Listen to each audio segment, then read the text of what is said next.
So non-duality is the seeing of no self. It's a recognition that there never was a self. It's the seeing of everything and nothing. Seeing that there's absolutely nothing here whatsoever. No chairs, no people, no things, and yet all this is appearing in nothingness. So it's here and not here. So it's a falling away of the identity from time, from space. It's the end of all sense of location. There is no here, there is no there. There is no now.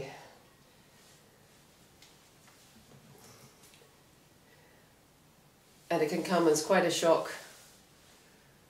A very, very quiet, gentle shock. Often accompanied by laughter or just joy.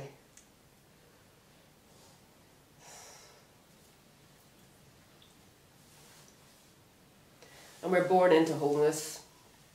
We're born complete. We're born spontaneous.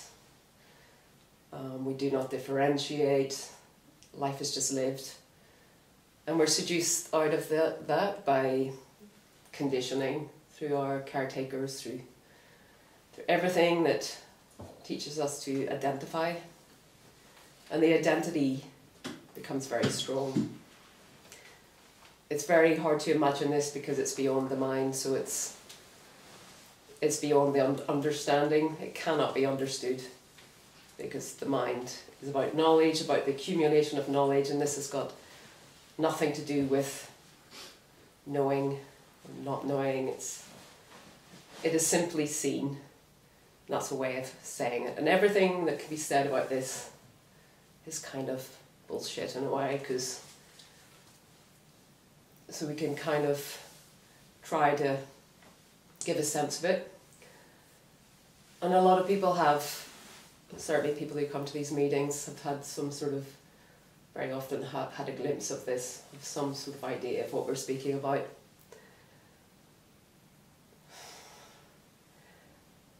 So very often this recognition, this could call it a shift in perspective if you like. Again, that's not true in a sense, but awakeness is already always the case, but there is an energetic shift. The experience of there being someone in here and life out there, that collapses so that there is just life and it's happening for no one. So this lack of boundary is love. There's just an in-loveness with all. And that's felt very, very intensely around people, in nature. It's felt everywhere. Life is never the same afterwards. So there's always this before and afterwards. There's seeking drops away. There's a coming into where you are, so there's not this trying to escape from where you are. Everything that you did before you begin to realize was just trying to run from where you are, from who you are. So this recognition is fulfillment, absolute fulfillment in the moment. It's coming home to yourself, even though there is no self, it's a coming home.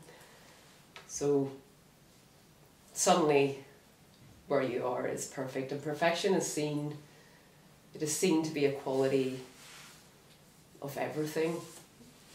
In a face, in a street, whatever the street is, wherever you are is just perfect. And the sense of the sacred, which is prior to this is a concept, something we might read about in a spiritual book or religious book, is seen, because that is an aspect of this. So there's this stillness, which is visible, sensed, it's experienced, it permeates everything, and it's kind of very subtly awe-inspiring. So there's this sudden immersion or absorption into what is, which is peace. So when this happens, there tends to be an awful lot of sitting around and just sinking into where you are, which is very, very lovely. For some people though, and for most people, this awakening tends to happen in two different events. One being the awakening to emptiness, which is where it can be experienced, where you see that the mind is not who I am. Maybe it's that. So you start to see that thought is arising spontaneously and there's no thinker. And that can be neither great nor bad, but it's just a difference. And also the sense there is no self, which is, it's not a sense, it's absolute, it's not a metaphor, it's total, and it can be felt as well, the weightlessness of being. So that can be experienced, but without the unconditional love being seen. So it can be quite almost a neutral experience. It's neither good nor bad, like a desert period, often described as the dark night of the soul. Mm-hmm. So it's just going through the motions of life without attachment, in a sense, without a lot of desire will fall away in that, a lot of longing. There's just going through life without desires for intrigue, excitement. Everything tends to level out in that, highs, lows. It tends to be very, almost dry. And then if you're lucky, unconditional love is seen. And that is a joyous experience, a subtly joyous, because it's not, it's overflowing, but it's, because it's so natural that the past dissolves in that. I mean, the past doesn't exist, but it totally dissolves in that. So there's just love. And that's the essence of everything, is just this love, which is total acceptance of everything as it is. And that includes all the stuff that goes on in life as well. There may be judgment, but it's all within this total acceptance. So there's no argument with life in the same way thereafter. There's more of a facing things as they happen, and so there's less of this anticipation, less of this kind of looking ahead, this dread, this all the, you know, fear of what's to come tends to dissolve. And some people wake up and they maybe don't recognize that that's what's happened, or they may have a lot of doubts can exist because the mind has a tendency to do so. And I think also, particularly if you're a kind of people pleaser or a bit of a doormat, it can be very difficult to own this, because you may have heard all these ideas about awakening and think that someone who's awake, there's something special there. And actually once you begin to integrate that, that falls away. So you begin to see that it's ordinary, and you begin to own this, and the idea authority falls away in this as well. So obviously the authority of the other, but while it's not integrated, sometimes there could be a little bit of that left as well. So things can fall away quite slowly. It just depends on who it's happening to.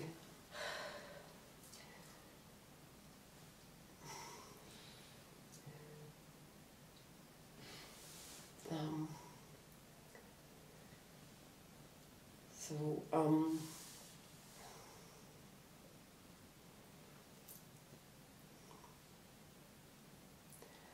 so yeah, there's an ability to see beyond the personality as well. So connection goes beyond the personality. When you meet somebody, it's like there is no difference there. So there's this space that emerges so that you become an open space around other people, which is quite nice as well.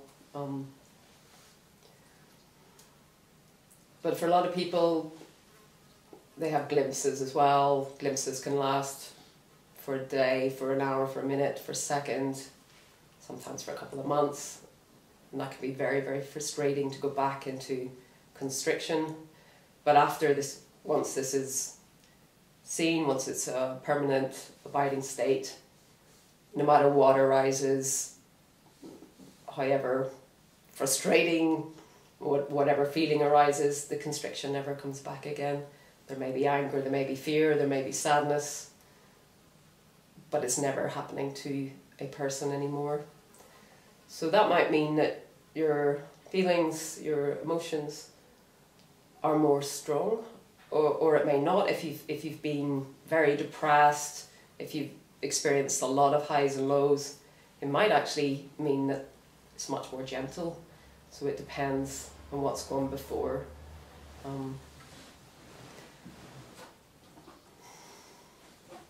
So some people find it very difficult to recognize this when it's happened if they've had extreme trauma as well, because that doesn't necessarily disappear with this.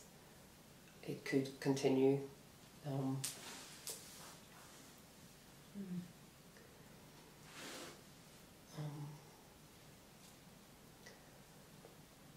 So it takes this thing out of life, which is recognized it to be even a good life at its very best is just difficult. So it does take this thing out of it. It's still recognized that life is difficult because change is inevitable, death is inevitable.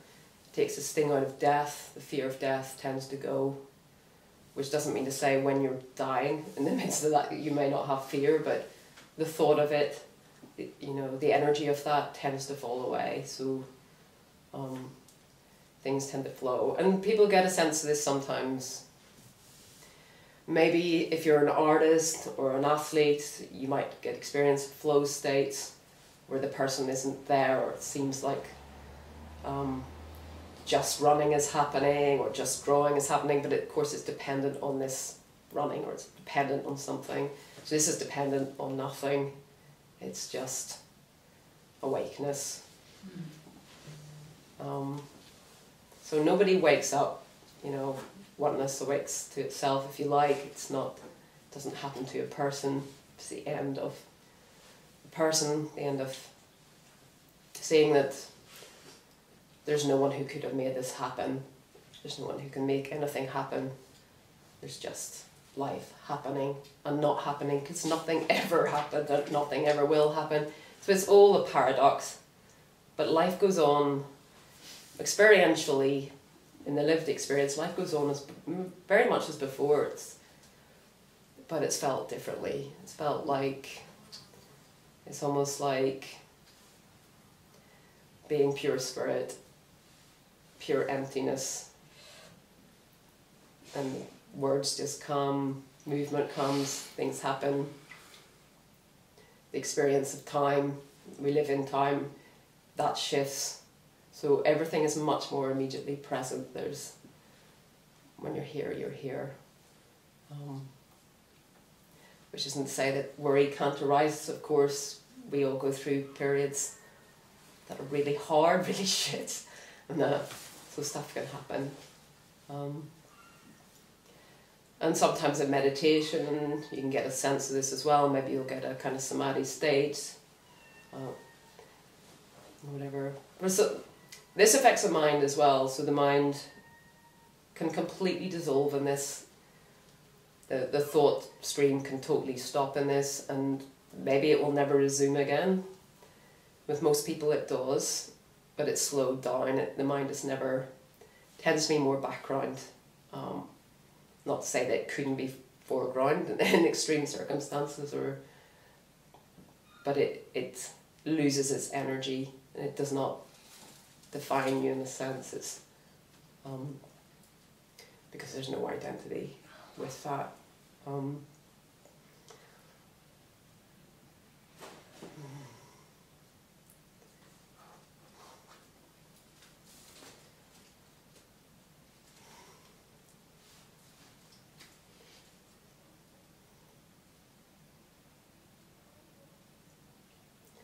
But there tends to arise more self-compassion for the story as well, the story of the person, that personal history. Because this is a personal experience, it's happening to no one, but there's a personal experience here. Dawn has a personal experience. It's just, I am not Dawn. That identity is gone, but Dawn is not gone, if you know what I mean. Maybe you don't. Like, so it doesn't stop it from being what it was before. You know, you might, you know, you'll still want your good relationships, you want a good job or whatever it is you want, you know. But things tend to be more organic, the desires afterwards. Maybe there's a shift, you know, at some stage after hanging out in bliss, if you're lucky enough to have quite a long period of just bliss and ease. You might soak in that for a couple of years, and then you might want to change your life, and then you might think, shit, I don't know how to do that because I've never really lived in an authentic way, and you might be stuck. So some people get stuck, or they think, well, this is good enough because life is good enough suddenly, and that can cause problems as well. So it can be difficult because there's very often a desire to, what I mean, bring your life into alignment with whatever desires were there maybe from the beginning, that were kind of you that you never actualized. Maybe now is the time, because it does affect your psychology to a certain extent. So maybe things that weren't possible for you might be possible, which is the case for everyone anyway. Like, but this can make things change quite quickly.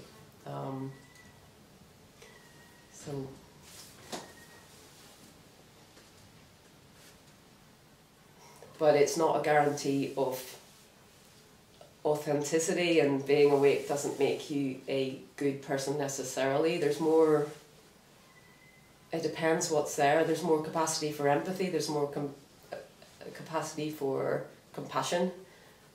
But if this happens to someone who has no capacity for love, it may be used in a way to gain power, perhaps. I mean, that's in a minority of cases, but that will, you know, it will be used in a different way, instrumentally.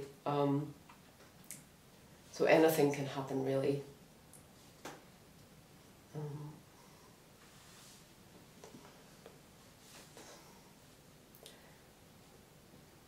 So it's all very contradictory. But a lot of neurosis tends to fall away. Depression tends to fall away. And boredom.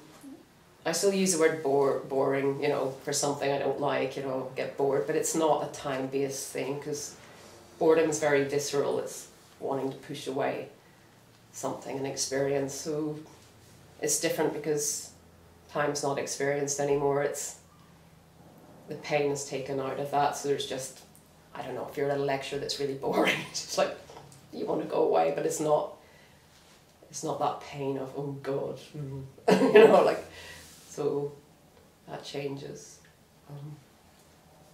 So there's a sweetness to life, and phenomenon itself comes to life. So there's a aliveness that's seen in everything. You can see that, particularly in nature. Everything is just vivid. Your perception can be totally altered. So you're seeing things for the first time, and So yeah, it's like the Garden of Eden idea. It's just, it can be astonishing to look at a tree for the first time and see how just breathtakingly beautiful that is, and a sky, and for a while you might find it difficult to talk. You might not know what anything is in some cases. You may not know what the hell's going on. But that tends to be temporary, but you may not want to speak. You may find yourself just wanting to be more silent, to be more alone and just be by yourself. There's not that need of the other, which is nice. So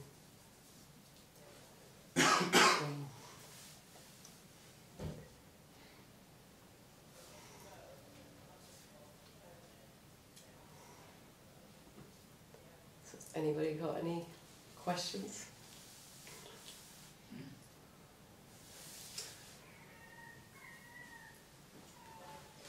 It's interesting what you said about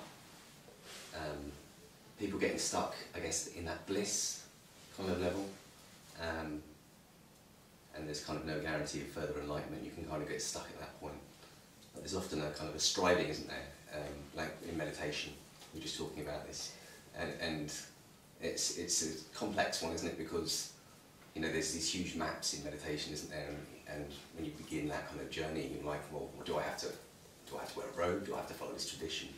And should I be striving towards enlightenment? But the irony is that it's not about striving, it's just about being, and not trying to attain that kind of that state, which is incredibly hard, that balance, because the striving still comes in, doesn't it, in terms of that? I think it's I think it's aware of it. Yeah. I think you're better just to allow that to be, like, because yes, everybody says don't strive, but how can you not? Yeah. So you're fighting something else, aren't you? And that's going to be there. So, but you might hit a point at which that just drops. Like maybe you'll go into a samadhi state during a meditation, in which case even that goes. But it might, at the end of the meditation, it's probably going to come back to the striving. So maybe temporary abeyance of that, but yeah, I think you can be too hard on yourself expecting the impossible, because we do things for a purpose, of course, and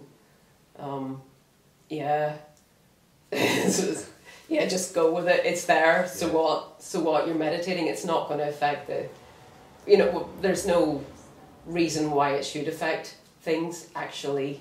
I mean, we don't have empirical evidence of that. It's just a natural arising. Why wouldn't you want that, and meditation certainly gives rise to, if you do it often enough, that it's very likely you will have some of those states and get a taste of this, a flavour of this, which is very lovely.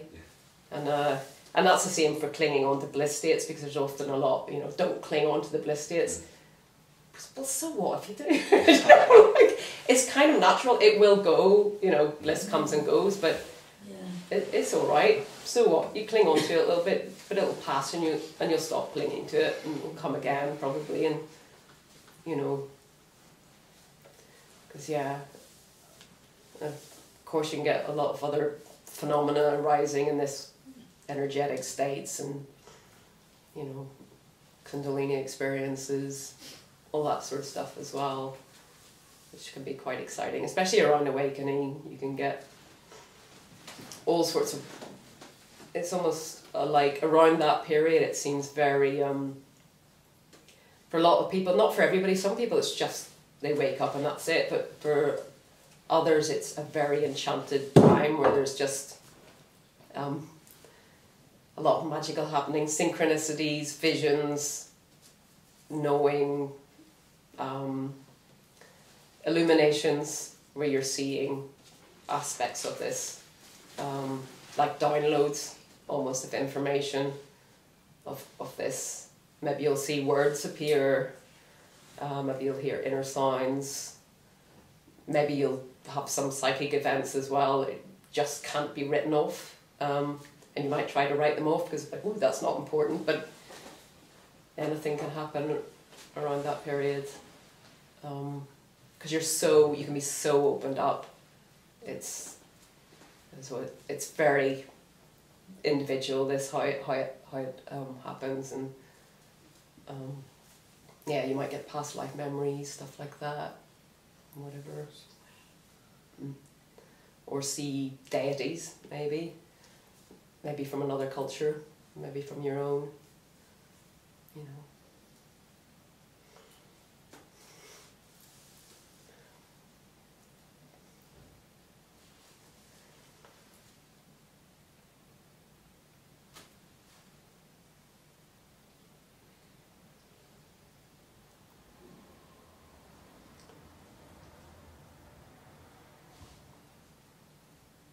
That is what very attractive, like you're saying, if it's there, it's there, the bliss or whatever, and then if it's there, then it goes away, because it's one of those things, like feelings or perceptions, or they stay, but but it's not forbidden. It's just such a lovely expression of freedom. Yes. Compared to whatever you see around in the churches, in the even the meditation circles, they don't do that, that won't take you this. Yeah, it's like as if rules. They're teaching you. They kind of sorry. No, not this way. I know. Not this. Not go into this bliss, because that will take you God knows where. Yes. It's so refreshing to hear that. Yeah, and who knows? Like, you know, there is no path to this. Yeah. And bliss is beautiful in itself. It really is, and enjoy it while you've got it. Yeah. Because those higher emotions, they would say, is maybe the yogic tradition, the higher chakras, like more joy, bliss, whatever. Some people never experience that, and then they do, and it's like they get a sense of, oh, this is what it's like to have no problems, no worries, and that can be so revelatory, that, and even that can change you, you know, like a glimpse can change you. It doesn't change you to the same extent, but you know, you realise that there's something else going on, and it's like, whoa, you just thought there was this fucking difficult life and die. It's like, whoa, there's something else. Style. What, sorry? You can have a life in style yourself. No, I just said, before that, like before you've ever experienced a glimpse or anything, you might just think that life is just this horrible constricted state, and then you die, and there's nothing else, you know, is the case. But there's this love and perfection. It's meaning itself, you know. You don't need, the desire for meaning falls away in that, because everything is here. But then when you want to, you know, personal meaning has got nothing to do with that, because later on you want to do something meaningful with your life. That's different. That's personal meaning and personal fulfillment. The desires for that continue. They may not continue immediately, but you know, you might want to, you know, a lot of people go into things like healing afterwards and stuff that's more kind of in line with this, but I don't know. I think the unnatural state is bliss, and the reason people take psychedelic drugs or ayahuasca or LSD or whatever is it doesn't actually give them anything. The drug doesn't have anything in it to add. It's just giving the person takes an escape from the ego mind, the constant thinking. It can give them insights as well, and you can have an awakening experience and that, but it's still coming from an altered state, so it's not, tends not to lead to an abiding state, that I don't think, but you can get a glimpse on a I don't know, like psilocybin, whatever. I mean, they do happen, but they're different because it's not the same as having something organically. But yeah, what do you say? Yeah, and also, well, yeah, it's becoming more high street now, isn't it? Psilocybin, everybody's experimenting with that for depression and stuff now, aren't they? And ayahuasca, but yeah, it's not gonna. Yeah, it's not associated with an abiding state though, but it can give you a sense of this for sure. Sometimes everybody gets different experience of that.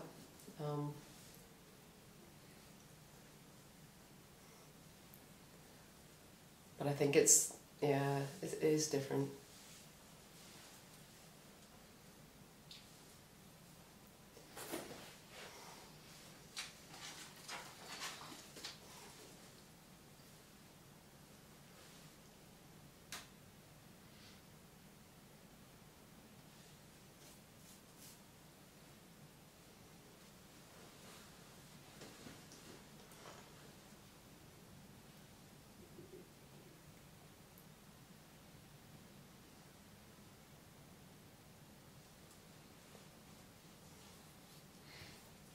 Dawn, perhaps could you talk a little bit about, perhaps from the therapy side, shadow work, how you might approach that? Because it seems that upon so-called awakening, as it were, there's still a lot of conditioning that can be held over. And there seems to be a natural calling to integrate, if you like, or embody a lot of that conditioning, so bring light to that, as it were. So in the scene of the non-dual or non-separation, recognising everything to be none other than one's own being, as it were. So therefore, if that happens, then conflict no longer can arise, because there's nothing separate. There's only just what's happening. Right. So at least this is how it's seen here anyway. Okay. So if there's another that's, perhaps shouting or talking or something, and there's no nothing added to that experience, it just is what it is, it's just arising in oneness, if you like, then there's no kind of inner conflict, there's no me that's in conflict with it as such, right? So therefore, what's arising is, it doesn't cause inner conflict in oneself. But what can happen is if there's kind of it seems to be that if there's a distraction or something that's in the shadows, perhaps, where the mind's not very clear that it's absolutely within one's own being, that there's non-separation, then it can still arise conflict. So by bringing light to, within one's seeing, to what's actually happening, recognising it's not separate, then that can then be integrated, if you like. So there's no longer any inner conflict. Does that make sense? There can be conflict. I mean, conflict can be natural too. I mean, you may want two things. The brain may, it can arise. Anything can arise. Maybe it doesn't arise in your case. Maybe it will. Maybe it will. As for the shadow, I mean, you may not, you may be absolutely blissed out and free and not realising you're seeing through a completely distorted view of reality. You may not realise that all your gifts, everything that's good about you is in the shadow rather than the bad stuff, which is the case very much with people who are people pleasers or doormats. They may, it's the good stuff. They've never really had it mirrored back to them. They've never had anyone validate that in them. So, and awakening's not going to make that manifest necessarily. You need, you need to know. You may not know what a good enough person is like, or a good enough friend, or a good enough other is like to reflect that back to you. But for most people, they think in the shadow it's their negative stuff, and a lot of people, we all have that as well, obviously. But that's ongoing, and that's because I think for me that it's all about that, it's bringing everything into the light, all the shadow stuff. But for a lot of it's, I seem to meet a lot of people, it's their gifts that are in the shadow, and conflict can arise because you might want to change your life and you might want to stay in the bliss, or like, because life feels good enough, maybe you're in a toxic relationship, but you're like, well, I'm kind of blissed out and it's okay. And it might actually be, until you get rid of that distortion and you start to see through it, you'll just stay stuck. You know, a lot of people just stay stuck. I'm probably not answering your question. I'm not sure if I am. Like, do you want to say more? Like, probably. No, I think you are answering it for sure. It just I notice in myself that when there's a bit of distraction in the mind, sometimes the nature of things isn't as clear. So therefore, not that separation re-arises, but it's wholeness isn't fully seen, and therefore the mind can then kind of almost see it as object-subject again, and so therefore the thinker, the knower, the one that's separate, will comment. So the mind will comment on something, perhaps out of old conditioning, you know, oh, I don't like this place, I remember this place, I've been here years ago, I hate it, you know, that sort of thing. So the mind can come up and say that sort of thing, so there appears to be a conflict. And if you stay in that belief and give that power, of course that can create suffering and conflict within yourself, again. But as soon as it's realised that that's just a thought, or as soon as it's realised that what's arising is not separate at all, you know, through perception, you know, there's no separate seer from it, then that's absorbing. That absorbs that possible conflict. It's no longer it's not seen as a conflict. So either thought just arises and just disappears, and so there's no conflict, or the thought is seen as a thought and nothing more than that. Therefore, the conflict disappears. Or perception is recognised to not be separate. Therefore, the conflict disappears. So I think that's probably what I'm saying. So that's what seems to be happening with me. Well, I would say that, you know, the emotions are information and not to be disregarded, and a lot of thinking that comes from the emotions is information about something that maybe you should get the hell out of that place. You know, it's, yes, I can go to emptiness, say, in a situation that I don't like, but sometimes it's actually quite good to actually think, to have thought about it and to look into it and how I feel, check in with how I feel, because that's information. It's very easy to, well, I suppose that would be like spiritual bypass in a way, like to actually disregard what's going on internally. Just, you know, because you can hang out, if it's possible to, because thought can be non-compulsive. For some people it stays kind of compulsive.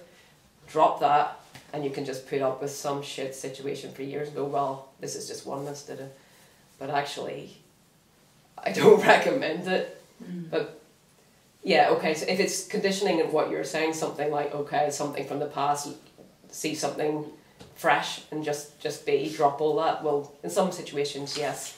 But in some situations, I think it's worth kind of checking in with yourself. Like, but you said as if subject, object. I mean, for me, there's no sense of constriction when that happens. So it's just, I will sit now with how do I feel. I will check in, how I feel and what I think about that. For me, I don't know, maybe it's different for you. Yeah, no, I agree. Yeah. It's just, it seems that it's old conditioning, really. Oh, if it's old conditioning, So the way you're saying it, then yes. It seems like it's not brought to the light, you know? Yeah, so okay. It's not, you're not seeing what it really is. Right, okay, fair enough. Yeah. And there's a lot of conditioning around the non-dual stuff anyway, which you kind of got to get rid of. You might think, you know, if I'm awake, it should be like this, it should be like that, and, you know, you got to get rid of all of it and get to the point where, yeah, who cares about awakening? You know, it's just, I don't know, a conversation. You know, there's awakeness and there's a conversation about this, but it's good just to put the whole thing down at some point, and because we still can be beholden to different teachers. Maybe you were going to a certain teacher for years and years and they said this, and you're still clinging to something they said that's stopping you, like, from kind of thinking for yourself about this. And I don't know, I think that stuff goes on. Certainly it's happened here. So, you know, and I think that's an ongoing process of just letting go of all the crap, you know. It's kind of endless. But yeah, some stuff is just from the past. We've picked up and we've got attitudes and prejudices and it's all bullshit and chuck it out, you know. Is that the stuff you normally integrate with shadow work, do you think? Well, shadow work, what the hell is that? Well, yeah. Yeah, I guess, I mean, you know, you become more conscious, and I think you just do become more increasingly conscious if you want to keep growing and to look what's going on internally for you. But you can grow a lot through another person. I think because we're relational beings and most our problems are created from, you know, if you're on your own, you might think you're the most awake person in the world, and if you're in a relationship, there's going to be a bit of, you know, friction and stuff. So that can give you, you know, a better view of your shadow stuff, unless you're around someone who's toxic, in which case, you know, the shadow stuff may not be yours, it might be theirs. So, you know, that's a difficulty there as well, because I've come across that quite a lot, where someone thinks, oh right, well I'm seeing this in them, it must be in me, because we project so much onto the other. But sometimes, in the case of where it's somebody toxic, it's them. And then recognising that, you know, is another kind of freedom. It's like, you know, I know. Yeah, but I think healing is very, you can do it by yourself, but it's faster via someone else who's good enough, someone who's kind of reliable, kind of open-hearted, you know, someone who's kind of healthy. If you can recognise that, you'll heal really quick, you know. Because a lot of us just haven't been seen, we haven't been mirrored, we don't know who we are, you know. Even though you're awake, you may not, you know, you've forgotten so much of yourself, so you can be inauthentic and awake, or think you're authentic, but to be authentic, you've got to be in touch with all the emotions, and it may not be the same after awakening. It may be just a sense of creating boundaries, and it may, you know, you may not have strong anger, but you know when something's wrong and when something's right, and some of us have to create that. We have to, a lot of us who've come from that kind of people-pleasing, or whatever, we don't have boundaries, so this makes you even more open and maybe more vulnerable. It can do if you know, you haven't been taught that, you haven't learned that, nobody's modelled fairness for you. You can be in trouble even after awakening. You might just find yourself in situations that are just not good, you know. So I think it's good to wake up on all the levels if you can, if you want to. If you don't, hang out in bliss. I don't care, like, do what you want, but yeah. For me, that's been my journey, so that's why I talk about it. So you've got to be careful talking about awakening, because then you think you actually did it. Oh, what? There's no you that did it. yeah, that's the end of a you that did it. Yeah, and it can feel almost, I think, the surrender, because it's like a surrender that happens, and it can be almost met by a personal will, and then but you're surrendered. It's beyond, and there never was that personal will, obviously, but yeah, so no one does that. But yet there is this life. Nobody's ever, what's that quote? Nobody has ever actually entered nirvana. Yeah. That's it. Let me ask, you're saying awakened stage and then glimpses. How, in your view, how they are connected, or what happens during these glimpses? I'm just a bit lost.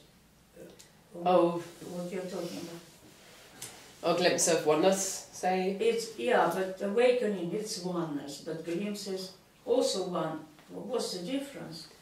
Well, there's a sense of coming back to a constricted state. Huh? There's just this sense of returning to the prior sense of identification. Yeah.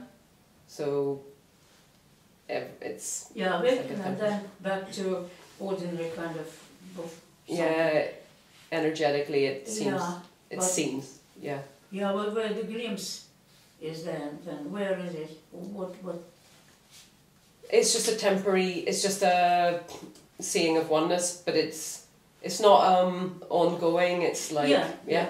I understand. Yeah, just to be clear what you mean. Yeah. Yeah, it's sort of glimpse and then as if you are kind of jotted down and here again and as if you're thrown out or you all these words not worthy or whatever. And Yeah, it's- of course. It's because you can't do it yourself, it's just done through you. And then, why, what? And then maybe another glimpse or another glimpse. Yeah. Yeah, but yeah, I understand, thank you. It can be very painful. That. Yeah, and then you're thinking, what can I do to go back there? Yeah. Nothing to be done, of course. Nothing to be done, but these things arise and arise. Nothing can be done. It just happens. Yeah, and then people get stuck. They just watch non-duality videos like forever. But, yeah, it can be very frustrating that. But yeah, to be back in suffering after a glimpse is not easy. Yeah, but you never believe in your rubbish you listen, hearing about. You know what it is about. You do. Yeah. You're kind of not there, but you've had it, experience, and it's there. You never forget it, and it's what people are, those teachers, do this, do that, do that. You can't do anything, of course. Yeah, it's nonsense, isn't it? You can't. And you listen, people listen in thousands, and these teachers who are, in my case, some Catholics, though I'm not belonging anymore, but still, you'll be there, and then, my God, they're just not viable, not, it's nothing. You can't believe them anymore. Yeah, it's true. Can't follow, can't believe, it's just rubbish.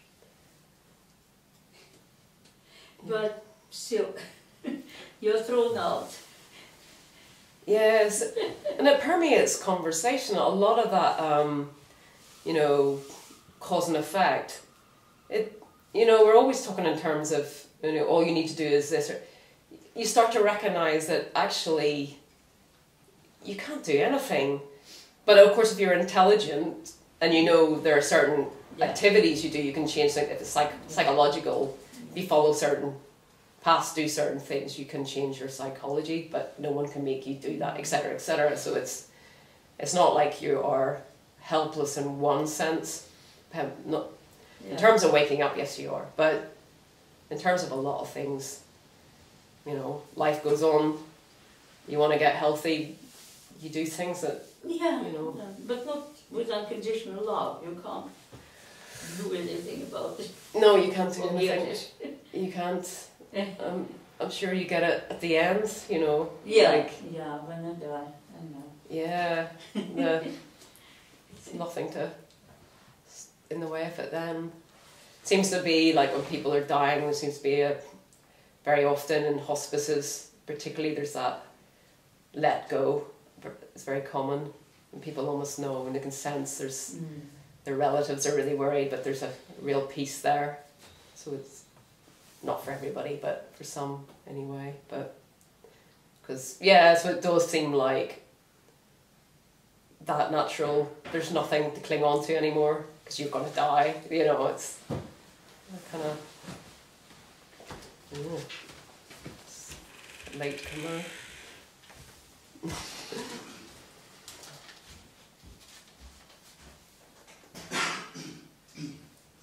someone to join you in the love seat.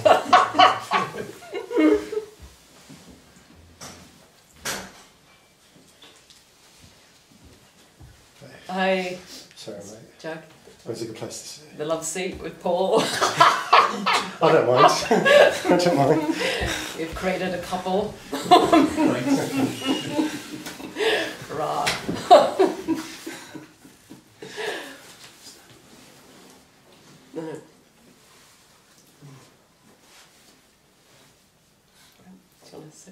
All right, okay, I'll be back. Master Ego says, remember what you did when you had it. Do the same. Oh, really? All right, okay. Yeah, but of course, I was drinking champagne. Fuck, I'll he do was, some more. he was a mystic at the same time, a teacher, Dominican or whatever. Yeah. So he had to say certain things in certain audiences, but actually he knew that nothing could be done. Yeah. And it only comes and happens, but still, it's sort of like you, as if you're very relaxed. Tony loves to say about how he's watching his feet and relaxed state. The same here with me. I was completely relaxed, done everything, and just on my own. And then, boom, and I think, oh, that's what I need to be relaxed. But it's not that, but that it's kind of very tempting to try and, but no, because I'm not a relaxed person. I never been and never will be, and it's not for me. And of course it's different than relaxation as well, because relaxation is a kind of enervated state in a way, where this is full of energy, but it's a very still energy. So it's different, or you know, it's much nicer than relaxation in a way, but relaxation is nice nevertheless.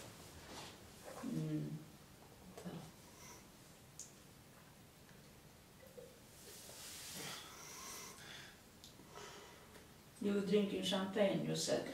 I was at the time, yeah. Well, I was about to, but I couldn't really, because I'd forgotten how to eat, so I was sitting on my food and I didn't really understand what chewing was, and I did get the hang of the glass of champagne. Like, but I was just like, yeah, I didn't know how to chew, because I was doing everything for the first time, so I didn't know how to chew.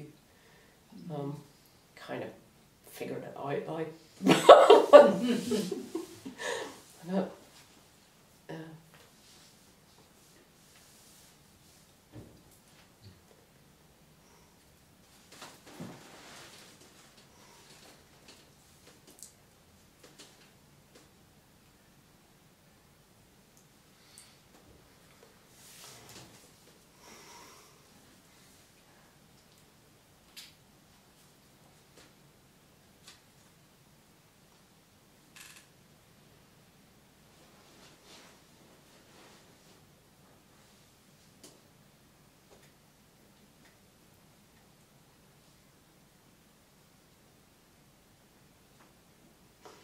So after awakening, what are you supposed to do?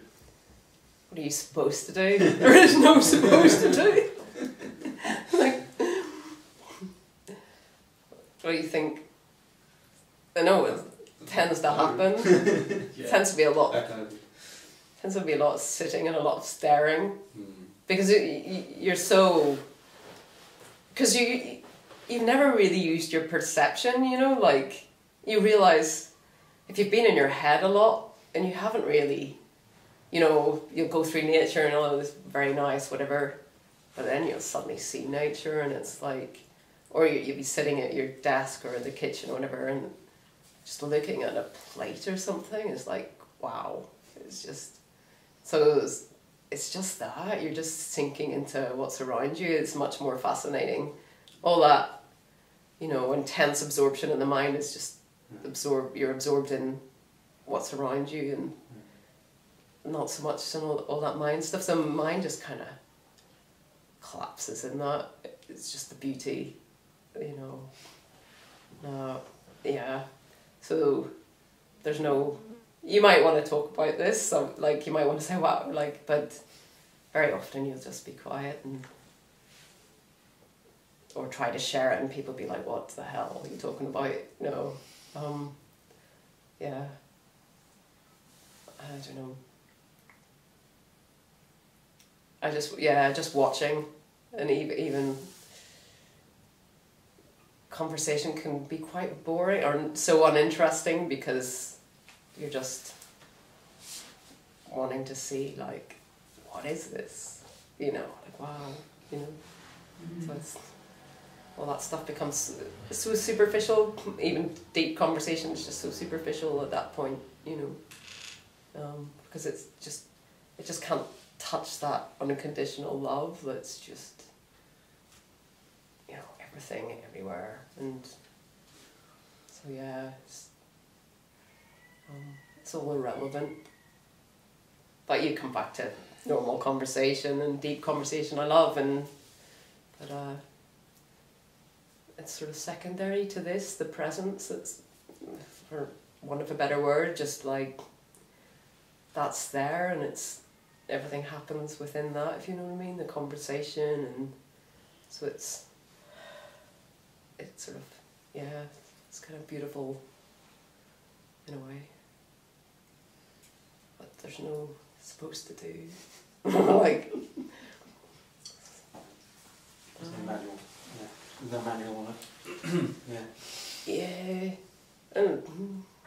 Yeah, I mean, if you wake up to the emptiness, you might wonder what the hell's happened. I mean, if you wake up to unconditional love, you'll just know that something's good has happened, and you might well recognise it from, I don't know, if you've just got religious background or something, you might recognise it's something to do with that, because, but with the emptiness you might not. I didn't know what that was, and I thought there was something wrong with me, but, you know, so I didn't speak about it, because I, you know, hadn't really got into non-duality at that time, so I didn't know. It was just like, there's no one here. Is that kind of psychotic? Or it's like, but really there's no one here. That's beyond the mind going mad. It's like, you're just this, yeah, you know, I couldn't figure it. No context or nothing. Yeah, To really difficult. really put it into something. Yeah.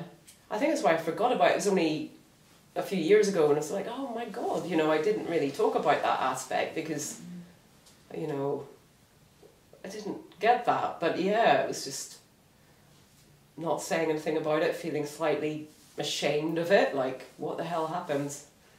But I was never the same after that. But I think it was about a year between that and then the whole awakening. In my case, it happened after a year of doing Buddhist meditation of who am I, that sort of. Right. Who am I actually? Like Raman Maharshi, who am I actually? What is I? Asking yourself. Yeah, for a year we were doing with my husband, this sitting on the floor, who am I? Right. Very determined. And then something like that happened to me. Whoa. And I thought, oh, maybe it's connected with what I was doing during the year, every day, every night. Right. And then, maybe not. I guess there was some context, as I said, that I could put, because they're talking about that sort of things. Yeah. Advice and all that. But maybe not. Maybe not. I'm not sure. I don't know. Maybe there is. Tony says it doesn't matter what you did. It can happen to anyone on the street or whatever. No, and I understand. I don't think there is a connection. But I guess you said there were, you didn't have any context to put this into. What is it? I might go crazy or something. No, it was good. Not that you were going crazy, but it was good. But what is it? Yeah. Huh? Yeah. Or just seeing the mind operating spontaneously and thinking, well, that must be normal, you know. But Ah. yeah, I just thought everybody must experience that. Ah, Yeah, no, no. but it is. I mean, everybody, it is all happening spontaneously. So, They just don't say anything about it. yeah. Yeah, but desire is just falling away, and yeah, what happened to all that, you know? It's just bizarre. I think if you give up on desire, I mean, the desires are like a shadow coming behind you. So you give them up, and then you get what you were desiring before. Well, it's not like desire doesn't happen after awakening, you know. But desire for drama tends to fall away, but during just that period of emptiness, you know, the awakening to emptiness, I noticed a lot of that desire for intrigue. It depends how you lived, like, because I was quite hedonistic then, and that all fell away, and then...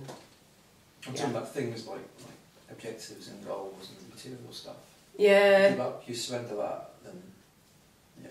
But you can't surrender that. I mean, there's no one to surrender that, but... No. And then when that appears, you know, desire, you can have a really strong desire for something. But it's more, it'll probably be something kind of more in tune with your nature because you're enjoying doing something. You'll move in a certain direction rather than, I want the end result, you know, it is just more organic. You're just moving towards something that you want, you know. Preference is kind of Yeah. preferred outcome. Yeah, and and it doesn't stop you looking for the one, like in, you know, relationship, or obviously that can happen, obviously, but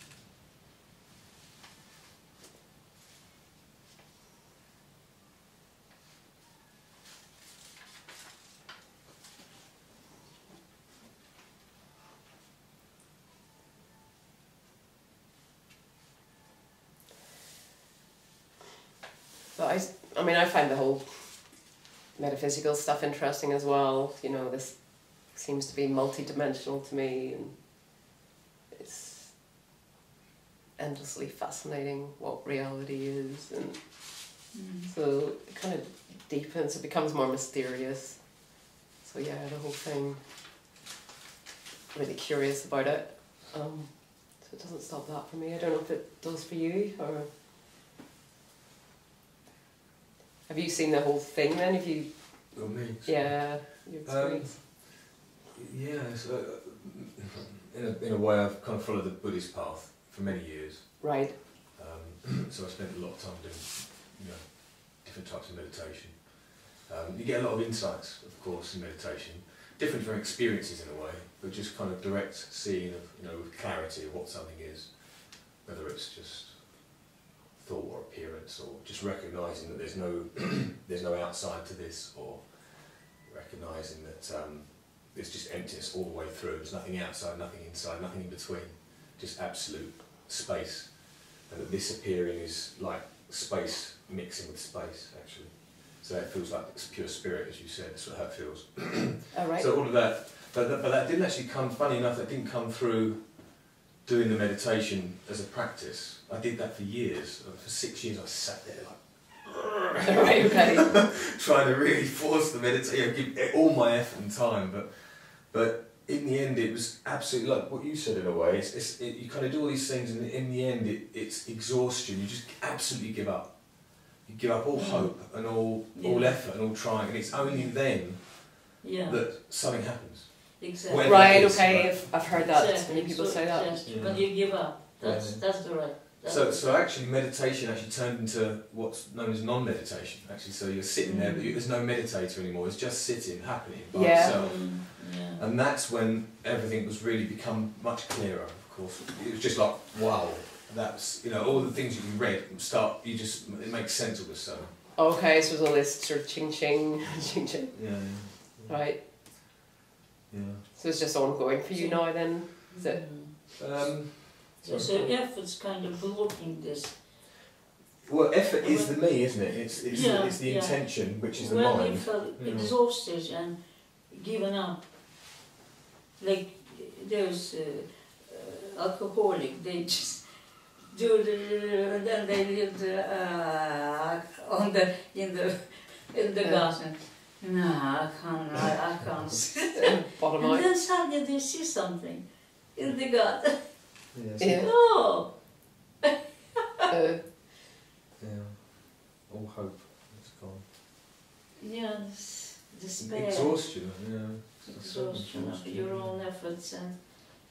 Yeah. Was there a moment then with you where it really felt like hope was given up, or was it just a kind of ongoing? No, what happened, I vaguely remember, so there was all this, you know, great effort with meditation, sitting, and then there was just sitting, just suddenly, there was just sitting, it was like all striving had given up, but there was still meditation. okay. So I sat down to meditate, but it was just like, just sitting, and there was nothing in it for me at all. Yeah, It was all right, gone. Yeah. And that seemed to be. So there was that happened. Then there was the Kundalini. I had that for about 6 weeks. Oh, did you? Yeah, Okay. Yeah. So in that total surrender in the meditation, sitting and kind of just a total giving up feeling in meditation. It was just total giving up. It was just total giving up, and that started off with kind of funny feeling at the base of the spine, or this kind of warm tapping. And it got stronger and stronger. It started going up and up over a couple of weeks, 2 or 3 or 4 weeks, and so that kind of happened. What happened with the Kundalini then? Did it rise to the crown? Did you get that experience, or? Yeah, actually, Or no, it's not. hard to remember, isn't it?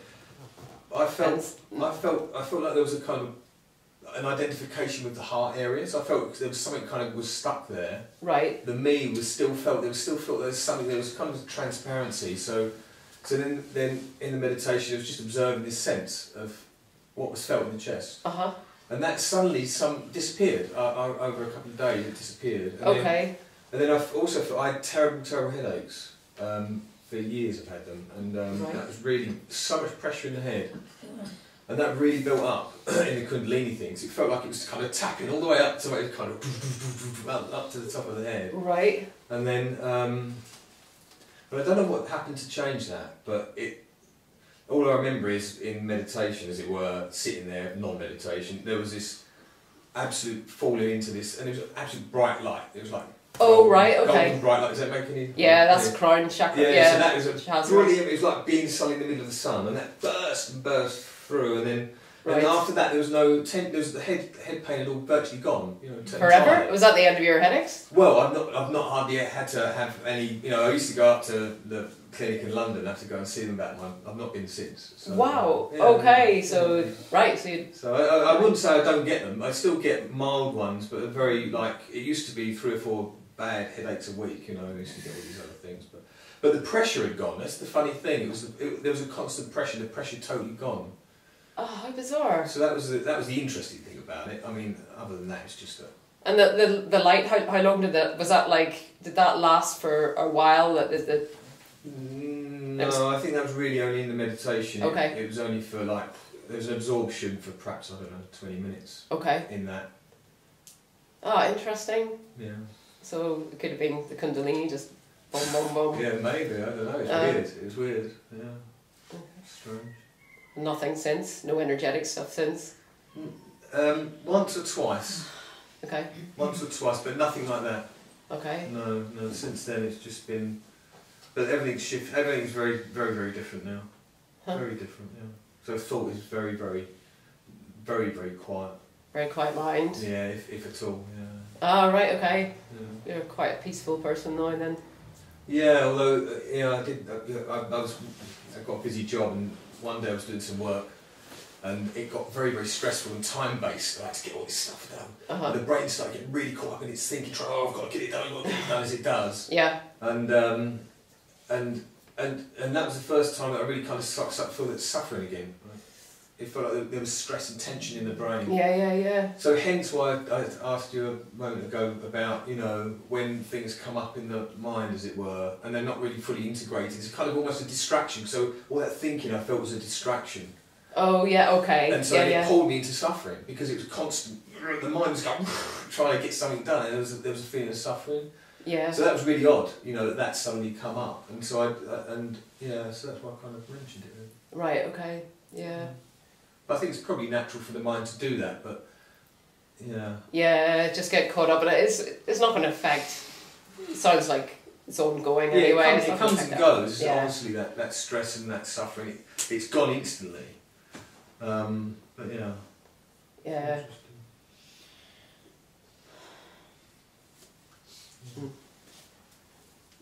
I really like the emptiness as well. I really like to go there, particularly doing mindfulness practice. So I'll just imagine all my toes, fingers, everything's all empty, just going around the body. And then I'll go out, expand out from the skin boundaries out to see how keep expanding vastness into emptiness, and then I'll see everything as empty, everything, right? And then I'll just I'll say I'll drop the label. See, that's just a label, and then go into the absolute, and then that's it. That's non-duality there. So they go into that kind of practice as a totally non-dual.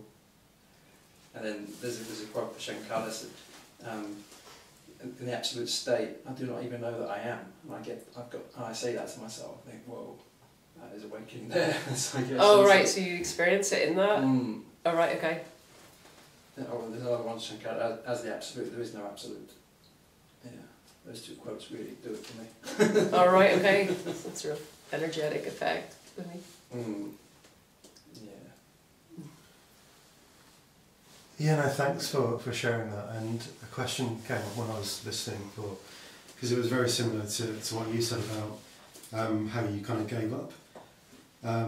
What gives up? Because there's a sense of a separate self, then after there isn't. And with other people as well, I've heard that sense that they've just given up. What is it that gives up? Well, there is no giving. I mean, yeah, there can be a sense of that, but it's not you giving up, and it is given up. It's you're surrendered. You don't surrender, so there's no one to surrender. It's, I mean, awakeness is always the case anyway. So there's this, like I say, it's an energetic shift, but it seemed to be the case. It's always been the case, So we're talking in linear terms about this, but it is, there is a shift in how life is experienced, and yet nothing has happened, ever, and never will. So it's all paradoxical in a sense, but talking about it makes it sound linear because it's, conversation language is linear, but yeah, so there's nothing, no one gives up. It is given up. Yeah. But there could be a real sense of a personal surrender, almost, but that's not, it's kind of, and then it all just vanishes. It's just life, it's just love, it's just this, it's just, and everything else. And there's no backward glancing, like it's almost like everything dissolves in that, like the past, everything just is gone. It's not even thought of as gone, there's just here, there's just this. And it's really beautiful. So, and yet life still has to be negotiated. Yeah, it's all paradoxical. It's, you can get stuck looking at it in one way, but, life can still be difficult and stuff. But not with too much of an obsession and kind of, ooh, I need to do that. Oh, Yeah. more relaxed, more, not more relaxing, more, less obsession, I would say, with efforts. Yeah, it's just, Yeah, because there is some distance, always some sort of seeing that life is not only about that. It's just not there anymore. no. Just fighting for something or wanting something up to the, I don't know. Yeah, it's not there anymore. Once you see the futility of actually everything, and it's sort of frees you from all this obsession. But life is still beautiful and living life and doing stuff and having a project or, Yeah, absolutely. you know, Yes. uh, Certain Yeah. flower arrangements or working in the garden or seeing people or whatever. yeah. I think it becomes more precious in a way. And especially like, I don't know, like friendships and stuff. I mean, I think that's part of integration too. It's like the beauty in that, the beauty in, I don't know, your kind of intimate relationships, everything's, you know, that's not instrumental, like it's just appreciated so much more. It's not so much what can I get, it's like, it's just, you know, it's just that communion, which is, I don't know, wonderful.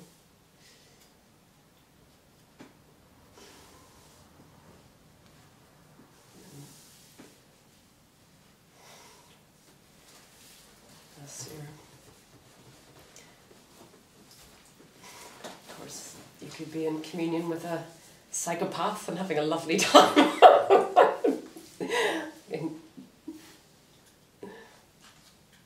Anything can happen.